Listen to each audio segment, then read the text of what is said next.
Convex combination, convex हल। मान लिया x1 x2 x3 up to xn, इसमें n वेक्टर्स हैं, ये कोई सेट है n वेक्टर्स का। then एक convex combination of vectors of S is defined as कि S में जितने भी वेक्टर्स हैं उनको स्केलर्स से मल्टीप्लाई कर ऐड करना है। That is a1 x1 plus a2 x2 plus a3 x3 plus an xn। अब निश्चित रूप से अगर x1 x2 x3 ये सारे वेक्टर्स हुए तो वेक्टर्स को स्केलर से मल्टीप्लाई कर भी वेक्टर आएगा और वेक्टर का एडिशन भी वेक्टर होगा, तो ये भी वेक्टर क्वांटिटी ही आएगी ना।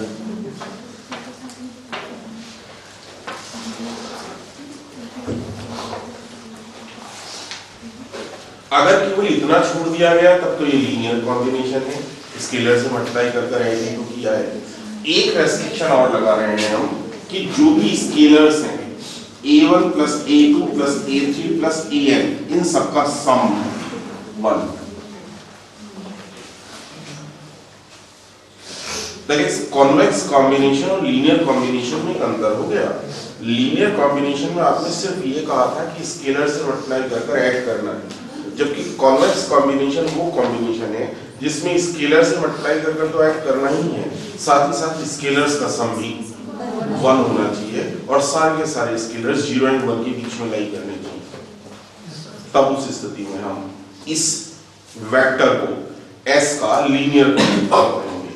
जितने भी कॉम्बिनेशन, जितने भी कॉन्वेक्स कॉम्बिनेशंस हम इन वेक्टर्स के द्वारा बना सकते हैं उन सारे के सारे कॉन्वेक्स कॉम्बिनेशन का सेट कॉन्वेक्स हल होगा। The set of all possible convex combinations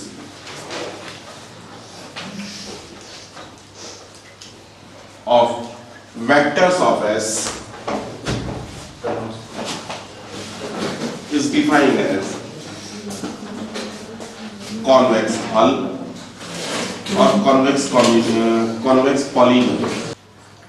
Means convex hull is the collection of all convex combinations of S. अब S के वेक्टर से कॉन्वेक्स कॉम्बिनेशंस बनाने के लिए बार बार स्केलर्स ही तो बदलोगे। कोई और कॉम्बिनेशन बताओ जरा इस a1 x1 a2 x2 के अलावा। इस बार b1 x1 b2 x2 bn xn ले लोगे, अगली बार c1 x1 c1 x1 c2 x2, है ना। तो कॉन्वेक्स कॉम्बिनेशंस बनने तो इन्हीं वेक्टर्स से हैं, चेंज क्या होगा? Coefficients, that is scalars. Means collection of all ai's xi's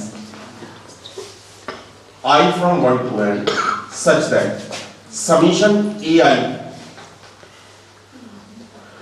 is equal to 1 and ai belongs to scalars हैं ai's, सबका सम है 1 और उन ai's के द्वारा जितने भी कॉन्वेक्स कॉम्बिनेशंस बनाए जा सकते हैं उन सारे पॉसिबल कॉन्वेक्स कॉम्बिनेशंस के सेट को हम HS बोलते हैं। ठीक है ना। Now the theorem, every convex hull is a convex set.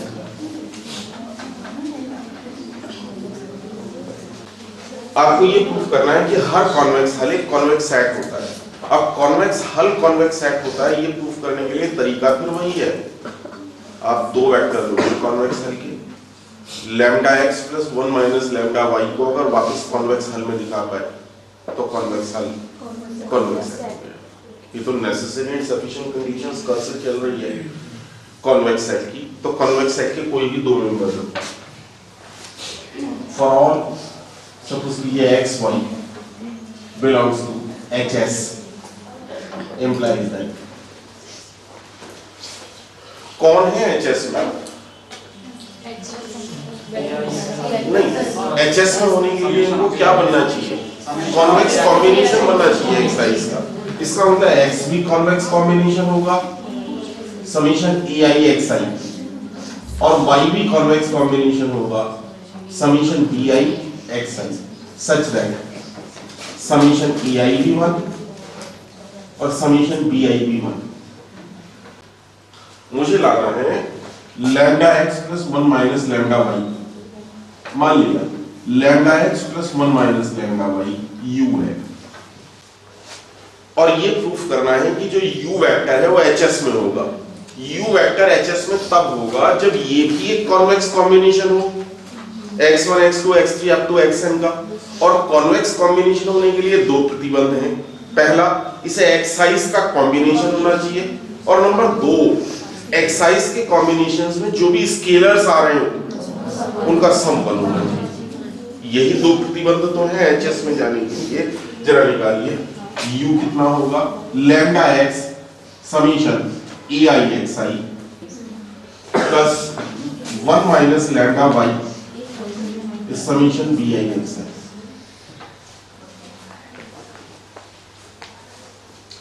Scalars को अंदर मल्टीप्लाई किए, summation lambda ai plus 1 minus lambda bi xi। देखो ये तो दिखना शुरू हो गया कि कॉम्बिनेशंस तो वापस एक्साइज का ही है, एक्साइज से नहीं बनना है कॉम्बिनेशन, लेकिन स्केलर्स बदल रहे हैं, ये सारे स्केलर्स चेंज हो गए। यदि हम ये प्रूफ कर पाए कि इन स्केलर्स का सम भी वन है तो ये वेक्टर एचएस में हो जाएगा। मान लीजिए ये सी आई है, समीशन सी आई एक्स है, where C I is equal to, C I किसको लिखा है आपने, lambda I plus 1 minus lambda B I. अगर आप मात्र केवल इतना प्रूफ कर पाए कि समीशन सी आई भी वन होगा तो क्या u hs में ना हो जाएगा, और u hs में हो जाएगा तो hs कॉन्वेक्स कॉम्बिनेशन हो जाएगा। समीशन सी आई निकालिए, summation lambda ai plus 1 minus lambda bi,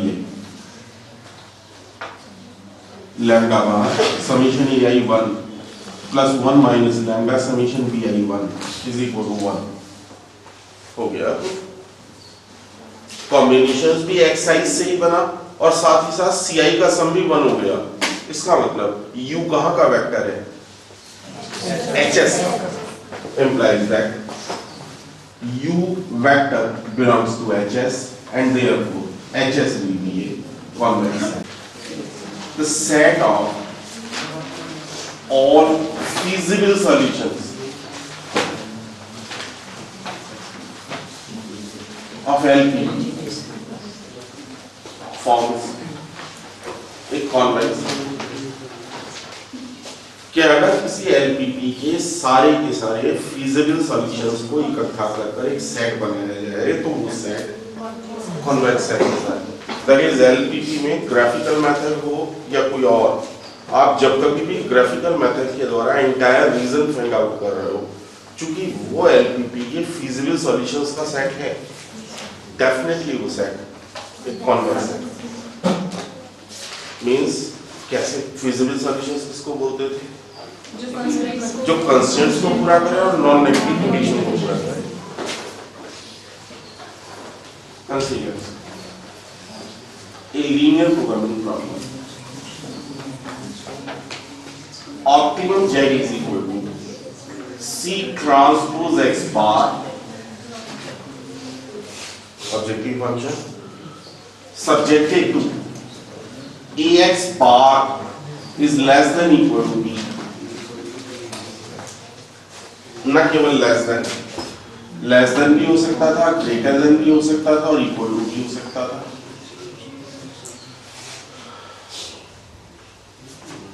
और x bar is non negative. ये है। अब इसके सारे फीजिबल सॉल्यूशंस को इकट्ठा करिए। फीजिबल सॉल्यूशन से मतलब वो सारे x बार जो इस कंडीशन को पूरा करते हैं और इसको पूरा करते हैं। फीजिबल सॉल्यूशंस होने के लिए जरूरी नहीं है कि ऑब्जेक्टिव फंक्शन ही ऑप्टिमाइज हो। नॉन नेगेटिव कंडीशन और कंस्ट्रेंट्स को पूरा करने वाला सॉल्यूशन ही तो फीजिबल सॉल्यूशन कहलाता है। कंस्ट्रक्ट इज सेट एस जिसमें वो सारे वेक्टर्स हैं, दैट इज एक्स बार, जो number 1 ax bar is less than equal to b की कंडीशन को पूरा करते हैं वो एक ही लेकर चलो, हालांकि है तो 3 ना, वो तो लेस के लिए कर दोगे तो ग्रेटर के लिए भी हो जाएगी, इक्वल टू के लिए भी हो जाएगी। जो इस कंस्ट्रेंट्स की कंडीशन को पूरा करते हो और साथ ही साथ सारे के सारे x बार नॉन नेगेटिव। आपने एक सेट कंस्ट्रक्ट किया जिसमें वो सारे x बार हैं जो नॉन नेगेटिव हैं और साथ ही साथ कंस्ट्रेंट्स को पूरा कर रहे हैं। x बार का नॉन नेगेटिव होना क्या श्योर करता है? कब होगा x बार नॉन नेगेटिव? जब इसके सारे कंपोनेंट्स अलग अलग नॉन नेगेटिव होंगे। वेक्टर नॉन नेगेटिव कब होता है? जब उसमें जितने भी कंपोनेंट्स हो अलग अलग x1 x2 x3 up to xn सारे अलग अलग नॉन नेगेटिव हैं। अगर x1 x2 x3 up to xn सारे अलग अलग नॉन नेगेटिव हैं तो हम पूरे वेक्टर नॉन नेगेटिव वेक्टर होते हैं, है ना? आपको क्या प्रूव करना है कि ऐसे कॉन्वेक्स है। तरीका फिर वो S के 2 वेक्टर्स लो, मान लिया x बार और y बार या x1 बार और x2 बार, जो भी आप लेना चाहो, और ये प्रूफ करिएगा कि x1 बार और x2 बार या x बार और y बार जो भी आपने लिए उनके द्वारा एक नया वेक्टर यदि lambda x plus 1 minus lambda y बनता है तो वो भी S में होगा। x y belongs to S। कब होंगे S में? implies that ax bar is less than equal to b and x bar is non-negative। यूं ही ay bar is less than equal to b and y bar is non-negative। define u से lambda x bar plus 1 minus lambda y bar, जहां lambda lies between 0 and 1। मुझे केवल ये proof करना पड़ेगा कि u भी एलिमेंट S का ही है। अगर u S का एलिमेंट हो गया तो S कॉन्वेक्स सेट हो गया। कब होगा ये एलिमेंट S का? जैसे ax bar is less then b, ऐसे ही u bar is less then b। और दूसरी बात u bar non negative, 2 restrictions आनी चाहिए ना। देखिए x बार नॉन नेगेटिव है, y बार नॉन नेगेटिव है और लैम्डा का मान 0 है तो 1 के बीच में लाई कर रहा है, दैट इज लैम्डा भी नॉन नेगेटिव होगा। और लैम्डा नॉन नेगेटिव है तो 1 माइनस लैम्डा भी नॉन नेगेटिव होगा। जब x बार और y बार दोनों नॉन नेगेटिव हैं, दोनों को नॉन नेगेटिव स्केलर से मल्टीप्लाई कर जोड़ दिया तो नेगेटिव होने का तो किसी का सवाल ही नहीं उठता ना। Since x bar y bar are non negative and lambda lies between 0 and 1 implies that u bar will also be non-negative। साथ ही साथ au bar is lambda x bar plus 1 minus lambda y bar। lambda bar ax bar plus 1 minus lambda ay bar। ax बार है अपने पास is less than equal to b plus 1 minus lambda is less than equal to b। Right hand side में lambda भी cut जाएगा, क्या बचता है? केवल b implies that u bar belongs to S। दोनों कंडीशन पूरी हो गई। u बार नॉन नेगेटिव भी है और au बार b बार से छोटा भी है, तो क्या u बार S का एलिमेंट नहीं हो गया? और u बार अगर S का एलिमेंट हो गया तो S hence S will be a convex set।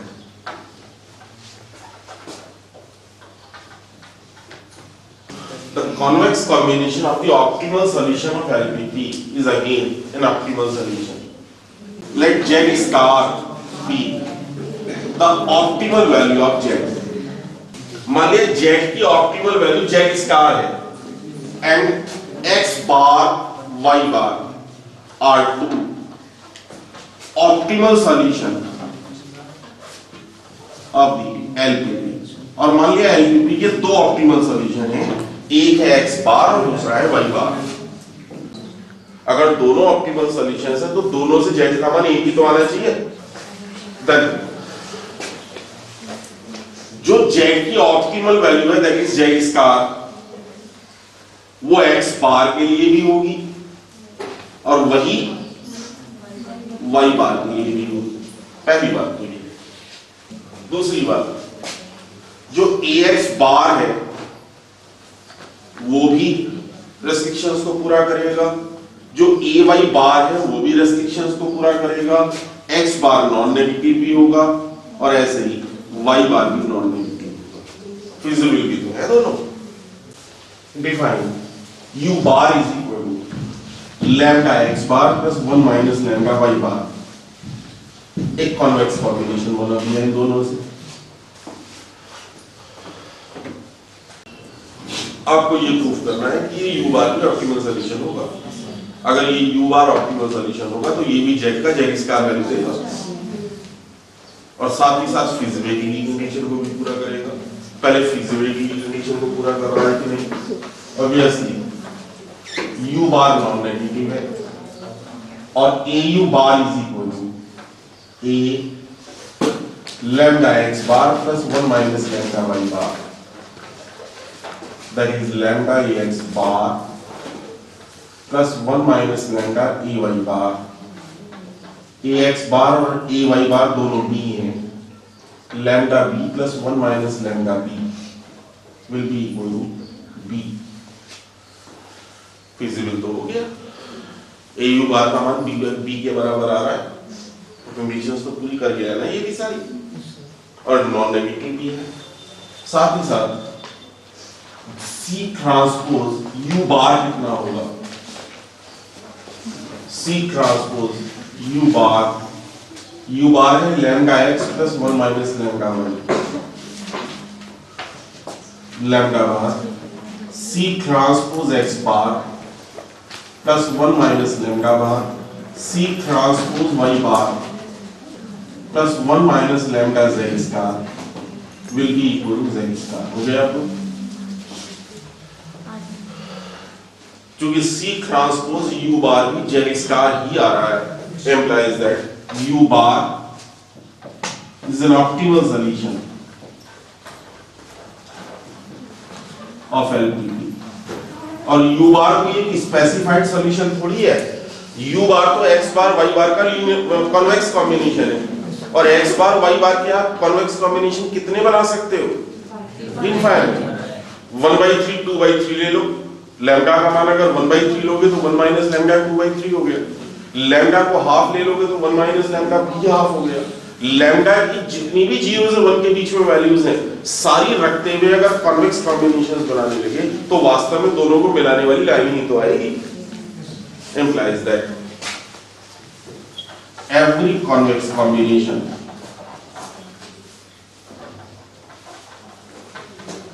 of optimal solution is again an optimal solution। यही कारण है कि LPP का या तो यूनिक सॉल्यूशन होता है या इनफाइनाइटली मेनी सॉल्यूशंस होते हैं। मतलब इनमें से कौन सा सेट कॉन्वेक्स सेट है और कौन सा नहीं, ये हमें स्पेसिफाई करना है। देखिए कैसे करते हैं। तरीका वही, जिस सेट को भी कॉन्वेक्स सेट दिखाना चाहते हो उसके दो वेक्टर ले लो। मान लिया अल्फा और बीटा, एक्स और वाई नहीं ले सकते या एक्स वाई लिख दिए। अल्फा और बीटा दो वेक्टर लिए और lambda alpha plus 1 minus lambda beta अगर वापस एस में जा पाया तब तो सेट कॉन्वेक्स होगा। अदरवाइज ले लो for all alpha beta belongs to S implies that S की डेफिनेशन क्या है? एस में वो सारे पेयर्स हैं जो x square plus y square is equal to a square की कंडीशन को पूरा कर रहा है। इसका मतलब अल्फा भी एक पेयर होगा x1 y1, बीटा भी एक पेयर होगा x2 y2 और इस प्रकार होगा कि x1 square plus y1 square भी 1 है और x2 square plus y2 square भी 1 नहीं सर a। अब बात करिए आप u की। U means lambda alpha plus 1 minus lambda beta।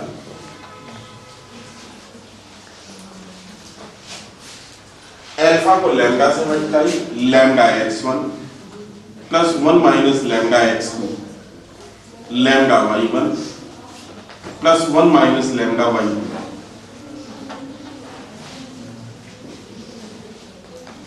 Lambda x1 plus 1 minus lambda x2 का whole square plus lambda y1 plus 1 minus lambda y2 का whole square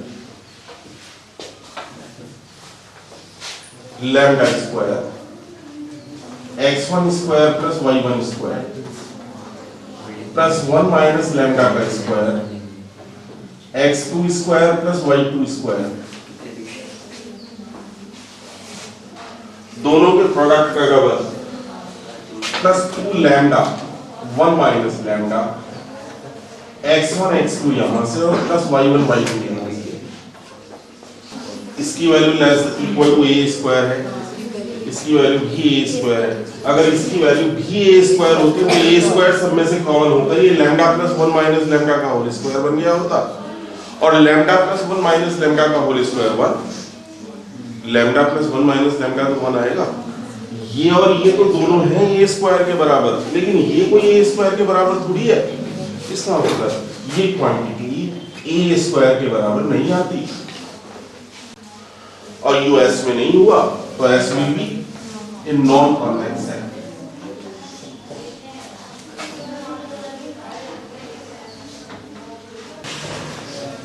अब जरा दूसरे पर आ जाओ। दूसरे में इस बार आपने लेस देन ए स्क्वायर कहा है, तो x1 square plus x1 y1 square is less than a square और साथ ही साथ x2 square plus y2 square भी less than a square. x1 x2 plus y1 y2 का होल स्क्वायर, x1 प्लस गुणा हो रहा है पहला x1 प्लस y1 का होल स्क्वायर, कुछ गलत लिखा है, एंड x2 स्क्वायर। ऐसे अगर तीन भी रहे होते ना, अगर ये होता है x1 x2 plus y1 y2 plus z1 z2, तो राइट हैंड साइड में भी तीन कम आ गए होते, x1 square plus y1 square plus z1 square, x2 square plus y2 square plus z2 square. ये पहला पहले का स्क्वायर होता चला गया, पहला यहाँ x1 है, यहाँ पहला y1 है, तो x1 square plus y1 square, यहाँ पर x2 square plus y2 square. इसका मतलब ये कितना हमने दे रखा है,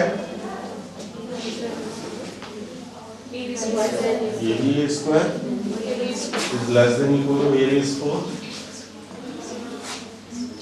इसका मतलब x1 x2 plus y1 y2 कितना आया, is less than a square. देखिए x1 square plus y1 square है less than a square, x2 square plus y2 square भी है लेस देन a स्क्वायर और ये पूरी क्वांटिटी भी है less than a square, that is less than a square. तो सब में से कॉमन अंदर बचा lambda square plus 1 minus lambda का whole square plus 2 lambda into 1 minus lambda will be equal to a square, क्योंकि ये तो लैम्डा प्लस 1 माइनस लैम्डा का होल स्क्वायर हो गया। इस बार सही है, इस बार तो लेस देन a स्क्वायर आ रहा है और लेस देन a स्क्वायर आना क्या शो कर रहा है कि u कहां का एलिमेंट है, therefore s will be a convex set. अब तीसरे पर आओ, एक मिनट देखो करेंगे ना, बस कैसे करते हैं ऐसे ये देखिए, तीन तीन को करने बैठने लगे तो समय लगेगा ना। हम कहेंगे xy इज ग्रेटर देन 2, ये पॉजिटिव हाइपरप्लेन हो गया ग्रेटर देन 2 और हाइपरप्लेन हमेशा कॉन्वेक्स सेट होता है। दूसरी condition 2x plus 3y is less then 7, ये भी कॉन्वेक्स सेट हो गया। x is greater than 0 y is greater than 0, ये भी कॉन्वेक्स सेट हो गया। और जब हम इस सेट की बात करेंगे तो ये तीन सेट्स का इंटरसेक्शन हो गया, पहली कंडीशन भी पूरी हो, दूसरी भी और तीसरी भी हो। और जब हम बहुत सारे कॉन्वेक्स सेट्स का इंटरसेक्शन लेते हैं तो आपको केवल इतना भर लिखना है कि चूंकि हर हाइपरप्लेन चाहे वो पॉजिटिव हो चाहे वो नेगेटिव हो एक कॉन्वेक्स सेट होता है और बहुत सारे कॉन्वेक्स सेट्स का इंटरसेक्शन वापस एक कॉन्वेक्स सेट होता है, तो डेफिनेटली ये सेट कॉन्वेक्स सेट। सही। थर्ड में केवल दो स्टेटमेंट लिखने हैं, क्या every hyperplane is a convex set and the intersection of convex sets is again a convex set, therefore S will be a convex set। यही काम यहाँ पे आओ, इसमें कौन से पॉइंट उठाए हैं, 6 से अगर डिवाइड कर दें x square upon 3 plus y square upon 2 is less then 1। इसका मतलब इलिप्स के अंदर का पार्ट है। इलिप्स के अंदर का पार्ट कॉन्वेक्स होगा ना। x plus y is less then 1, ये हाइपोप्लेन हो गया, ये भी कॉन्वेक्स होगा और दोनों का इंटरसेक्शन है तो वापस से कॉन्वेक्स है। जब कभी भी सेट्स को इस तरीके से ब्रेक कर दिया जाए, आप भी उसे अलग अलग सेट्स बनाकर क्वेश्चंस को पूरा करोगे और बाद में एक लाइन लिख दोगे। क्योंकि कॉन्वेक्स सेट्स का इंटरसेक्शन एक कॉन्वेक्स सेट होता है, इसलिए ये सेट कॉन्वेक्स है।